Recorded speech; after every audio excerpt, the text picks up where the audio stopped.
Hi everyone, welcome back to my channel. Actually ಯಾರಾದರೂ SSLC PUC ಮತ್ತು diploma candidates ಯಾರಾದರೂ job search ಮಾಡ್ತಾ ಇದ್ದರೆ ನಿಮ್ಗೊಂದು ಒಳ್ಳೆ ಆಪರ್ಚುನಿಟಿ ಇದೆ. ಫಾಕ್ಸ್ಕಾನ್ ಅಂತ ಮ್ಯಾನುಫ್ಯಾಕ್ಚರಿಂಗ್ ಕಂಪನಿ ದೇವನಹಳ್ಳಿಯಲ್ಲಿ ಲೊಕೇಟ್ ಆಗಿದೆ. ಅವರು ಹೈರಿಂಗ್ ಮಾಡ್ತಾ ಇದ್ದಾರೆ. ನಿಮ್ಗೆ ಅದ್ರ ಬಗ್ಗೆ ಡೀಟೇಲ್ಸ್ ಬೇಕು ಅಂದರೆ ನಾನು ಈ ವಿಡಿಯೋದಲ್ಲಿ ಹಾಕಿದ್ದೀನಿ. ಕಾಂಟ್ಯಾಕ್ಟ್ ನಂಬರ್ ಕೂಡ ಇದೆ, ಕಾಂಟ್ಯಾಕ್ಟ್ ಮಾಡ್ಬೋದು. ಇನ್ ಕೇಸ್ ಆಫ್ ನಿಮ್ಗೆ ಇಂಟ್ರೆಸ್ಟ್ ಇಲ್ಲ ಬಟ್ ನಿಮ್ಮ ಫ್ರೆಂಡ್ಸ್ ಯಾರಾದರೂ ಜಾಬ್ ಸರ್ಚ್ ಮಾಡ್ತಾ ಇದ್ದಾರೆ ಅಂದರೆ ಅವ್ರಿಗೆ ಈ ವಿಡಿಯೋ ಶೇರ್ ಮಾಡಿ, ಹೆಲ್ಪ್ ಆಗುತ್ತೆ.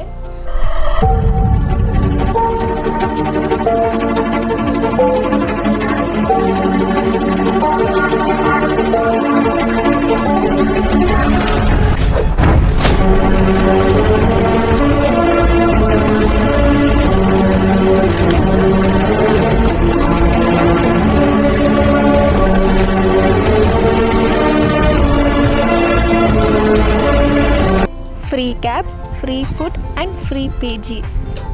Only for female candidates.